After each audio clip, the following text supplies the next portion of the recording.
मुंबई उच्च न्यायालयाने मुख्यमंत्री माझी लाडकी बहीण योजनेवरून राज्य सरकारला कठोर शब्दात फटकारलंय. निवृत्त कर्मचाऱ्यांना 7व्या वेतन आयोगानुसार पेन्शन देण्यासाठी निधी नसल्याचं कारण देणाऱ्या प्रशासनावर न्यायालयाने ताशेरे ओढलेत.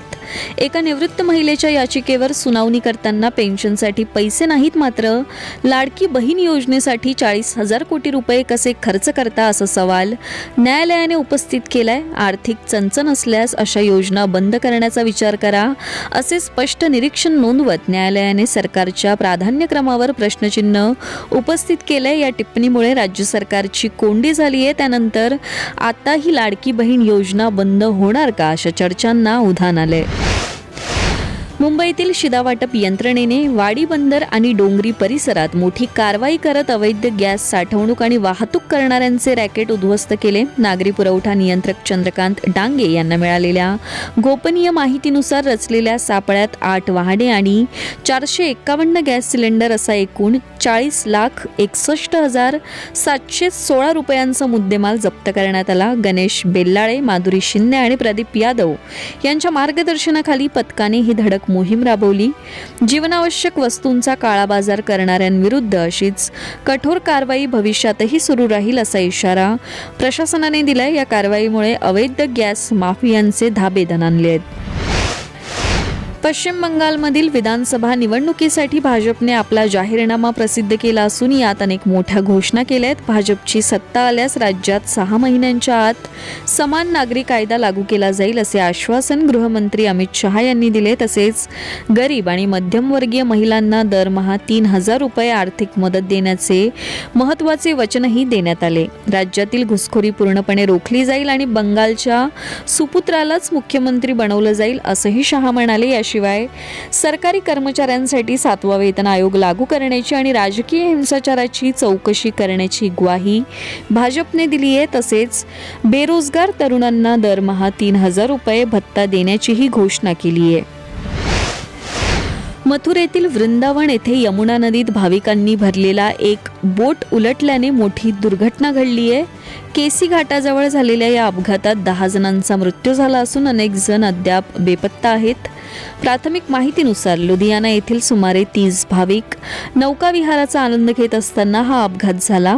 घटनेची माहिती मिळताच जिल्हाधिकारी आणि पोलीस प्रशासनाने घटनास्थळी धाव घेत बचाव कार्य सुरू केलंय. आतापर्यंत 13 जणांना नदीबाहेर काढण्यात यश आलं असून जखमींवर जवळच्या रुग्णालयात उपचार सुरू आहेत. एका पुलाच्या दुरुस्ती कामामुळे हा अपघात घडल्याचा संशय व्यक्त केला जातोय. मुख्यमंत्री योगी आदित्यनाथ यांनी या घटनेवर शोक व्यक्त करत मृतांच्या वारसांना तातडीने मदत देण्याचे निर्देश दिलेत. भारतीय बाजारपेठेत सोन्या चांदीच्या दरात घसरण झाली आहे. सध्या सोन्याचा भाव प्रति 10 ग्रॅम 1.52 लाख रुपये तर चांदीचा दर प्रति किलो 2.42 लाख रुपयांपर्यंत खाली आलाय.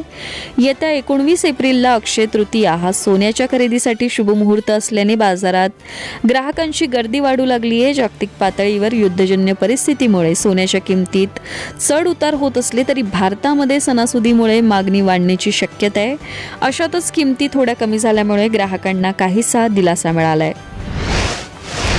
रॉयल एनफिल्डने आपली पहिली electric bike flying flea C6 भारतात लॉन्च केली आहे. या बाईकची शोरूम किंमत 2,79,000 रुपये आहे तर बॅटरी भाड्याने घेण्याच्या योजनेअंतर्गत ती 1,99,000 रुपयात मिळते. अवघ्या 124 किलो वजनाची ही कंपनीची सर्वात हलकी बाईक आहे. एकदा पूर्ण चार्ज केल्यावर ही बाईक 154 किलोमीटर धावते आणि तासाला 115 किलोमीटरचा वेग गाठू शकते. यात गुगल मॅप्स, वायरलेस चार्जिंग आणि सुरक्षेसाठी आधुनिक ब्रेक सिस्टीम देण्यात आली आहे. जुन्या स्टाईलचा लुक आणि नवीन तंत्रज्ञानाचा संगम असलेली ही बाईक शहरी वापरासाठी उत्तम आहे.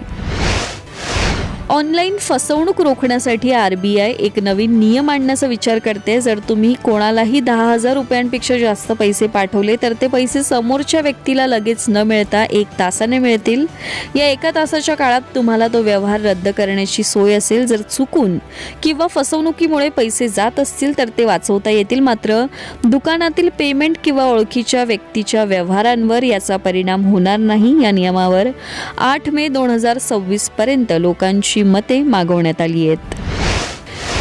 लग्नानंतरही दुसरा जोडीदार शोधण्यासाठी ओळखल्या जाणाऱ्या ग्लिडेन ॲपची आता चौकशी होणार आहे. या ॲपमुळे महिलांची सुरक्षा धोक्यात येऊ शकते आणि अल्पवयीन मुलेही याचा चुकीचा वापर करू शकतात, अशी तक्रार सेवा न्याय उत्थान फाउंडेशनने केली होती. या तक्रारीची दखल घेत राष्ट्रीय मानवाधिकार आयोगाने इलेक्ट्रॉनिक्स आणि माहिती तंत्रज्ञान मंत्रालयाला आणि केंद्र सरकारला नोटीस पाठवून उत्तर मागितलंय. भारतात या ॲपचे 40 लाखांहून अधिक युजर्स असून बंगळुरू आणि मुंबईसारख्या शहरात याचा वापर मोठ्या प्रमाणावर होतो. या ॲपमुळे समाजातील नैतिक मूल्यांवर गदा येत असल्याचे सांगत आयोगाने याबाबत चिंता व्यक्त केली आहे.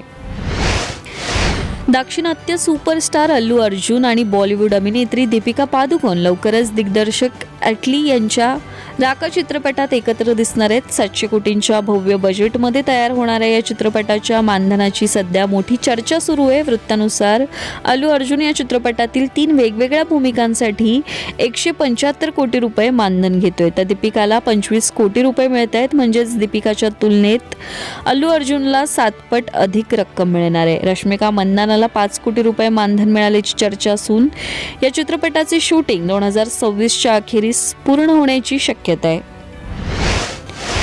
मुंबईच्या ऐतिहासिक वानखेडे स्टेडियमवर गुरुवारी एका दिमाखदार सोहळ्यात रवी शास्त्री यांच्या नावाने एका खास स्टँडचे अनावरण करण्यात आले. मुंबई क्रिकेट असोसिएशनतर्फे आयोजित या कार्यक्रमात सुनील गावस्कर आणि सूर्यकुमार यादव उपस्थित होते. यावेळी शास्त्री अत्यंत भावुक झाले. त्यांनी आपल्या दिवंगत वडिलांची आठवण काढत सांगितलं की आज हा सन्मान पाहायला ते हवे होते.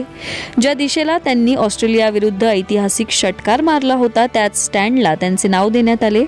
यासोबतच डायना एडुलजी, एकनाथ सोलकर आणि दिलीप सरदेसाई यांच्या नावाने स्टेडियमच्या प्रवेशद्वारांचे नामकरण करून त्यांचाही गौरव करण्यात आला.